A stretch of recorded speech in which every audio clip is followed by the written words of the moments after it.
So 2015 site ತಗೊಂಡ್ಮೇಲೆ ಆಮೇಲೆ ಕೆಲವು legal issues ಆಗಿದೆ ಹೀಗಿದೆ ಅಂತ ಹೇಳ್ಬಿಟ್ಟು ನಮಗೆ ಖಾತೆಗೆಲ್ಲ ಓಡಾಡ್ತಿದ್ದೆ, ಖಾತೆ ಆಗಿರಲಿಲ್ಲ.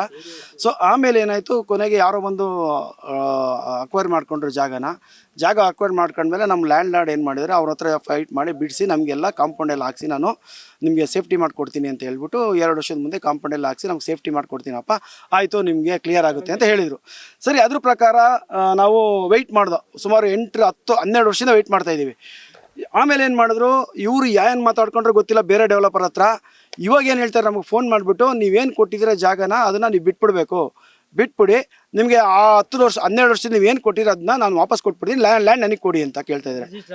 ಇದು ನಮ್ಮ ಹೆಸರು ರಿಜಿಸ್ಟರ್ ಆಗಿದೆ, ಖಾತೆಗೂ ಅಪ್ಲೈ ಮಾಡಿದ್ದೀವಿ, ಎಲ್ಲ ಡಾಕ್ಯುಮೆಂಟು ನನಗೆ ಪ್ರತಿಯೊಂದು ಡಾಕ್ಯುಮೆಂಟು ಇರಲಿದೆ ಸರ್, ನನ್ನ ಹತ್ರ ಪ್ರತಿಯೊಂದು ಡಾಕ್ಯುಮೆಂಟು ಇದೆ, ಆಯಿತಾ? ಎಲ್ಲ ಪ್ರತಿಯೊಂದು ಡಾಕ್ಯುಮೆಂಟ್ ನಮ್ಮ ಹತ್ರ ಇದೆ. ಇವಾಗ ಏನು ಹೇಳ್ತಾ ಇದ್ದಾರೆ, ಅವನೇನು ಮಾಡ್ತಾ ಇದ್ದಾನೆ ಪ್ಲ್ಯಾನ್ ಅಂದರೆ, ನಮ್ಮ ಹತ್ರ ಜಮೀನ ಕಿತ್ಕೊಂಡು ಹಳೆ ರೇಟ್ಗೆ ಇದನ್ನು ಬೇರೆ ವ್ಯಕ್ತಿಗಳಿಗೆ ಮಾರೋದಕ್ಕೆ, ಈಗಿನ ಮಾರ್ಕೆಟ್ ರೇಟ್ಗೆ ಮಾರೋದಕ್ಕೆ ಪ್ಲ್ಯಾನ್ ಮಾಡಿ ನಮಗೆಲ್ಲ ಧಮಕಿ ಹಾಕಿ ಗೇಟ್ನ ಕ್ಲೋಸ್ ಮಾಡೋದು, ಆಮೇಲೆ ರೌಡಿಗಳನ್ನ ಬಿಟ್ಟು ಕಾಂಪೌಂಡ್ ಕಿಲ್ಸೋದು, ಬಿಲ್ಡಿಂಗ್ ಓಡಿಸೋದು. ನಿಮ್ಗೆ ತೋರಿಸಿದ್ದೀನಿ, ಎಲ್ಲ ಕಾಂಪೌಂಡ್ ಹೊಡೆದಿದ್ದಾರೆ, ಇಲ್ಲಿ ರೌಡಿಗಳನ್ನ ಬಿಟ್ಟು ಗೇಟ್ ಹಾಕ್ಸ್ತಾ ಇದ್ದಾರೆ. ಈ ಥರ ನಮಗೆ ಹೆಚ್ಚು ಕಮ್ಮಿ ಒಂದು 3-4 ತಿಂಗಳಿಂದ ನಮಗೆ ಹರಾಸ್ಮೆಂಟ್ ಮಾಡ್ತಾ ಇದ್ದಾರೆ.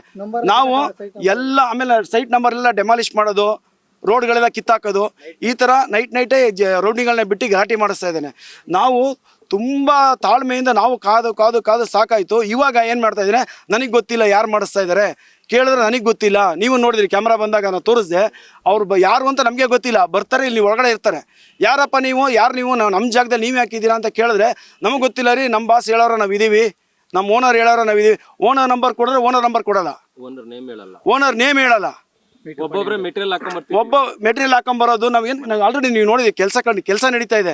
ನಿನ್ನೆ ನೈಟು ನಮ್ಮವರು ಕೆಲಸ ಮುಗಿಸಿ ಮೆಟೀರಿಯಲ್ ತರಕ್ಕೆ ಅಂದ್ಬಿಟ್ಟು ನೆನ್ನೆ ನೈಟ್ ಕೆಲಸ ಮುಗಿಸಿ ಹೋಗಿದ್ದಾರೆ. ಬೆಳಗ್ಗೆ ಬರೋಷ್ಟೊಳಗೆ ರೌಡಿಗಳನ್ನ ಕರೆಸಿ ಬೀಗ ಹಾಕಿದ್ದಾನೆ ಗೇಟ್ನ, 3 ಜನನ ಸೆಕ್ಯೂರಿಟಿಗಳು ಬಿಟ್ಟಿದ್ದಾನೆ. ಅವ್ರು ಯಾರು ಅಂತ ಗೊತ್ತಿಲ್ಲ. ಬೆಳಗ್ಗೆ ಬಂದರೆ ಅದು ನಮ್ದಲ್ಲ ರೀ, ನಮಗೆ ಗೊತ್ತಿಲ್ಲ ಯಾರ್ದು ಅಂತ, ನೀವ್ಯಾರು ಅಂತ ನಮಗೆ ಕ್ವಶನ್ ಮಾಡೋದು. ನಮ್ಮ ಜಾಗಕ್ಕೆ ಬರೋಕ್ಕೆ ನಾವು ಡಾಕ್ಯುಮೆಂಟ್ ಎತ್ಕೊಂಬರ್ಬೇಕು ಎವ್ರಿ ಟೈಮು. ನಾವು ಇದು 4ನೇ ಸಾರಿ ಪೊಲೀಸ್ನವ್ರಿಗೂ ಕಂಪ್ಲೇಂಟ್ ಮಾಡಿರೋದು. ನಾವು ಪ್ರತಿ ಸಾರಿ ಪೊಲೀಸ್ನವ್ರು ಬಂದಾಗ ಬರ್ತಾರೆ, ಇದು ನೋಡ್ಕೊಂತಾರೆ, ಪೊಲೀಸ್ ಸ್ಟೇಷನ್ಗೆ ಬನ್ನಿ ಅಂತ ಹೋಗ್ತಾರೆ. ನಮಗೆಲ್ಲೂ ನ್ಯಾಯ ಸಿಗ್ತಾ ಇಲ್ಲ. ಇಲ್ಲೆಲ್ಲ ನಾವು ಸುಮಾರು 10-12 ವರ್ಷದಿಂದ ನಾವು ತೊಗೊಂಡಿರೋ ಸರ್. ನಾವು ಸುಮಾರು ಒಂದು 120-140 ಸೈಟ್ ಇಲ್ಲಿ ಡೆವಲಪ್ ಆಗಿರೋದು. ಇದ್ರಲ್ಲಿ ಏನು ಪ್ರಾಬ್ಲಮ್ ಇಲ್ಲ. ನಮ್ಗೆ ಅವನು ಥ್ರೆಟನ್ ಮಾಡ್ತಾ ಇದ್ದಾನೆ, ಎದುರಿಸ್ತಾ ಇದ್ದಾನೆ, ಇದ್ರಲ್ಲೇ ಕೇಸ್ ಇದೆ, ಈ ಕೇಸ್ ಇದೆ ಅಂತ ನಮ್ಗೆ ಎದುರಿಸಿ ಕಿತ್ಕೊಂಡು ಇದನ್ನ ಇವತ್ತಿನ ಮಾರ್ಕೆಟ್ಗೆ ಬೆಲೆಗೆ ಸೇಲ್ ಮಾಡೋದಕ್ಕೆ ಅವನು ಪ್ಲಾನ್ ಮಾಡ್ತಾ ಇದ್ದಾನೆ. ಇದು ನಾವು ಕೊಡೋದಕ್ಕೆ ರೆಡಿ ಇದೆಯಲ್ಲ. ನಮಗೆ ಬೇಕಾಗಿರೋ ನಮಗೆ ಜಾಗ ಬೇಕು. ಈಗ ಬೆಂಗಳೂರಲ್ಲಿ ಜಾಗ ತಗೊಳ್ಳೋದು ತುಂಬ ಕಷ್ಟ, ನಿಮಗೆ ಗೊತ್ತಿದೆ. ಈಗ ನಾವು ಎಲ್ಲ ಮಿಡ್ಲ್ ಕ್ಲಾಸ್ ಜನ, ಕೆಲವರು ತರಕಾರಿ ವ್ಯಾಪಾರಿ ಮಾಡ್ಕೊಂಡವ್ರೆ, ಕೆಲವು ತಳ್ಳೆಗಳಲ್ಲಿ ಕೆಲಸ ಮಾಡ್ತಾರೆ. ಈ ಸೈಟ್ ತಗೋಬಾರ, ಕೆಲವು ಒಡವೆ ಮಾಡ್ಕೊಂಡಿದ್ದಾಳೆ, ಕೆಲವು ಪರ್ಸನಲ್ ಲೋನ್ ಮಾಡ್ಕೊಂಡು ತಗೊಂಡಿದ್ದಾರೆ. ಇವತ್ತು ಎಲ್ಲಿ ಸರ್ ಹೋಗೋದು? ಇವಾಗ 10 ವರ್ಷದ ಬೆಲೆ, 10 ವರ್ಷಕ್ಕೆ ನಾವು ತಗೊಂಡಿರೋದು 10-15 ಲಕ್ಷ ಕೊಟ್ಟು ತೊಗೊಂಡಿದ್ದೀವಿ. ಇವತ್ತು ಮಾರ್ಕೆಟ್ ಬೆಲೆ ಒಂದು 40-50 ಲಕ್ಷ ಕೊಡ್ತೈತಿ ಈ ಜಾಗ. ಇದು ಇವತ್ತು ಅವನು 10 ಲಕ್ಷ ಕೊಟ್ಬಿಡ್ತೀನಿ, 5 ಲಕ್ಷ ಕೊಟ್ಬಿಡ್ತೀನಿ, ಬಿಟ್ಬಿಡಿ. ಆಮೇಲೆ ಬಿಟ್ಟಿಲ್ಲ ಅಂದರೆ ನನಗೆ ಗೊತ್ತು ನಿಮ್ಮನ್ನ ಹೆಂಗೆ ನಾನು ಕಿತ್ಕೋಬೇಕು ನಿಮ್ಮ ಹತ್ರ ಜಾಗನ ಅಂತ ಧಮಕಿ ಆಗ್ತಾ ಇದ್ದಾನೆ.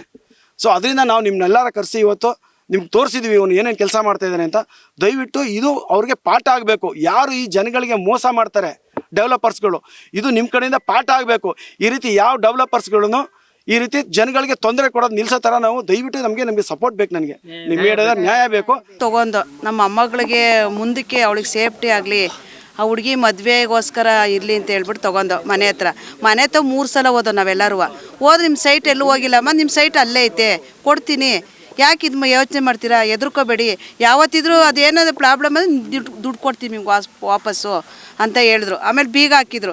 ಯಾಕಣ್ಣ ಬೀಗ ಹಾಕಿದ್ರು? ಬೀಗದ್ಕೆ ಕೊಡ್ತೀವಿ, ಹೋಗಿ ಊಟ ಮಾಡಿ ಮಲ್ಕೊಳ್ಳಿ ಕೂತ್ಕೊಳ್ಳಿ ಬನ್ನಿಂದರು. ಆಮೇಲೆ 3 ಸಲ ಕೇಳೋದಕ್ಕೆ ಬೀಗದ್ಕೆ ಕೊಡಲಿಲ್ಲ, ಕಳೆದೋಯ್ತು ಬೀಗದ್ಕೆ ಕೊಡಲಿಲ್ಲ. ಈ ಥರ ನಮಗೆ ತೊಂದರೆ ಕೊಡ್ತಾಯಿದ್ದಾರೆ. ನಾವು ಕಷ್ಟ ಬಿದ್ದು ತೊಗೊಂಡಿದ್ವಿ, ಕೂಲಿ ಮಾಡ್ಕೊಂಡು ಇದು ಮಾಡಿದ್ದೆ. ಮನೆಯವ್ರು ಯಜಮಾನ್ರು ಹುಷಾರಿಲ್ಲ, ಮೊದಲೇ ಅವ್ರ ಆಸ್ಪತ್ರೆಗೆ ಅಡ್ಮಿಟ್ ಆಗಿದ್ದಾರೆ. ನಾನು ಬಂದಿದ್ದೀನಿ ಇಲ್ಲಿ ಮಾಧ್ಯಮದ ಹತ್ರ ಮಾತಾಡಬೇಕು ಅಂತನ. ಅದೇ ನಾವು ಸಂಘ ಮಾಡಿ ಸಂಘದ ಕಡೆಯಿಂದ ಬಂದಿದ್ದೀವಿ. ಇವಾಗ ನಮಗೆ ಮನೆ ಕಟ್ಟ ಈಗ 1 ತಿಂಗಳಿಂದ ಬಂದು ಗೇಟ್ ತೊಗೊಂಡ್ಬಂದು ಅವಾಗಲೂ ಬರಲಿಲ್ಲ.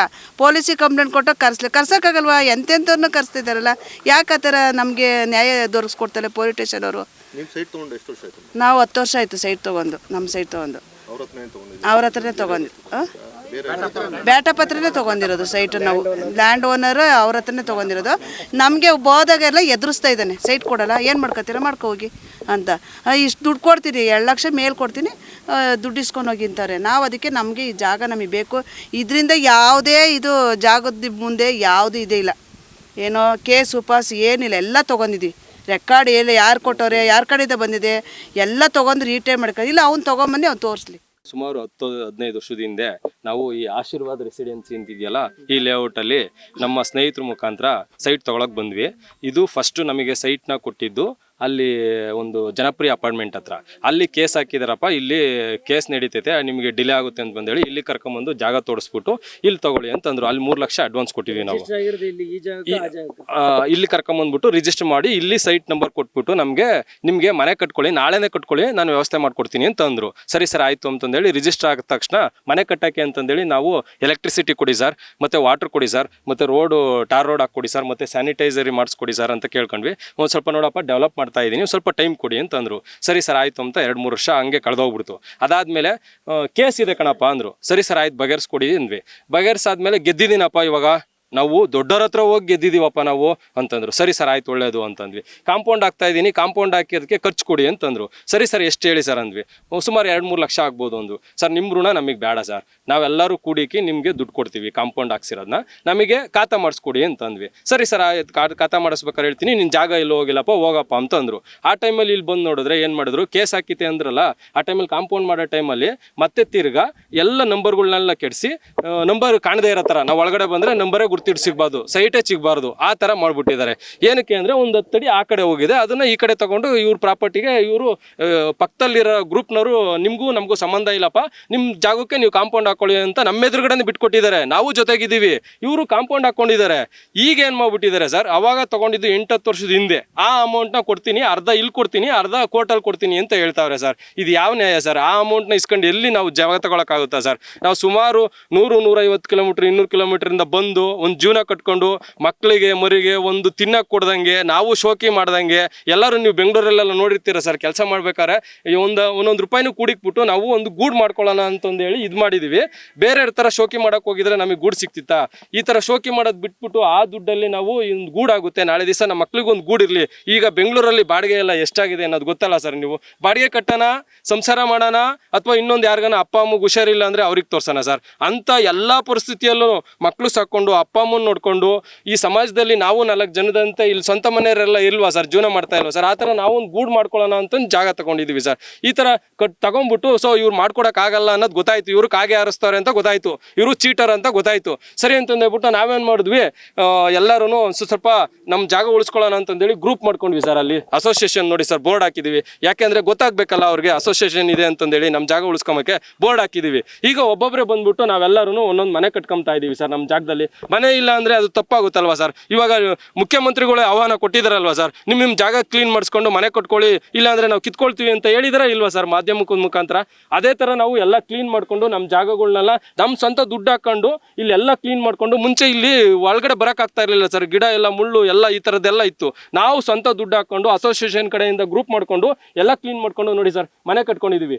ಈಗ ನಮಗೆ ಎಲೆಕ್ಟ್ರಿಸಿಟಿ ಬೇಕು, ಇದನ್ನ ಮಾಡಿಕೊಡಿ ಅಂತ ಕೇಳ್ತಾರೆ, ಡಿಮ್ಯಾಂಡ್ ಮಾಡ್ತಾರೆ ಅಂತಂದೇಳ್ಬಿಟ್ಟು ನಾನು ಅಷ್ಟರೊಳಗಡೆ ಇದು ಪ್ರಾಪರ್ಟಿ ಎಲ್ಲ ತಗೋಬಿಟ್ಟು ಅವ್ರಿಗೆ ಮಾರ್ಕೊಬಿಡೋಣ ಹೋಲ್ಸೇಲಾಗೆ. ಸರ್ ಇದು ಪಾಣಿ ಇದೆ, ಸುಮಾರು 50 ವರ್ಷದ್ದು ಹಿಸ್ಟ್ರಿ ಇದೆ, ಡೀಟೇಲ್ಸ್ ಎಲ್ಲ ಕೊಡ್ತೀವಿ ಸರ್. ಅದು ಎಲ್ಲ ಕರೆಕ್ಟಾಗಿದೆ, ಜೆನ್ಯೂನ್ ಆಗಿದೆ. ಇದು ಹೇಳ್ಬಿಟ್ಟವ್ರೆ ಕಡಿಮೆ ರೇಟಿಗೆ ನಮ್ಮ ಹತ್ರ ತಗೊಳ್ಳೋದು 8 ವರ್ಷದ ಹಿಂದೆ, ನಮ್ಮದೇ ಬಂಡವಾಳ ಯೂಸ್ ಮಾಡ್ಕೊಂಡು ಜಮೀನು ಪರ್ಚೇಸ್ ಮಾಡೋದು, ಲೇಔಟ್ ಮಾಡೋದು, ಸೈಟ್ಗಳನ್ನ ನಮ್ಮ ದುಡ್ಡಲ್ಲಿ ಸೈಟ್ ಮಾಡೋದು, ಆಮೇಲೆ ತಿರ್ಗಾ ಕಡಿಮೆ ರೇಟಿಗೆ ಕೊಟ್ಟು ತಗೋಬಿಟ್ಟು ನಮ್ಮ ಹತ್ರ 8 ವರ್ಷದ ಹಿಂದಿದ ರೇಟಲ್ಲಿ ಇಸ್ಕೊಬಿಟ್ಟು ಮತ್ತೆ ಇವಾಗ ಬೇರೆಯವ್ರಿಗೆ ಮಾರೋದು. ಈ ತರ ಇದು ಯಾವ ನ್ಯಾಯ ಸರ್? ಬೇರೆ ಬಿಲ್ಡರ್ಗೆ ಸರ್. ಇಷ್ಟು ದಿವಸ ಯಾರು ಇರ್ಲಿಲ್ಲ, ಮನೆ ಕಟ್ತಾ ಇದ್ವಿ. ಈ ನೆನ್ನೆ ಮೆಟೀರಿಯಲ್ ಹಾಕೊಂಬಂದಿದ್ದೀನಿ, ಬೆಳಗ್ಗೆ ಯಾರನ್ನ ರೋಡಿಗೆ ಕಳಿಸ್ಬಿಟ್ಟು ಇಲ್ಲಿ ಬಿಗ ಹಾಕಿಸ್ಬಿಟ್ಟು ನೀವು ಒಳಗಡೆನೆ ಬರಂಗಿಲ್ಲ, ನೀವು ಇಲ್ಲಿ ಒಳಗಡೆ ಏನು ಮಾಡಂಗೇ ಇಲ್ಲ.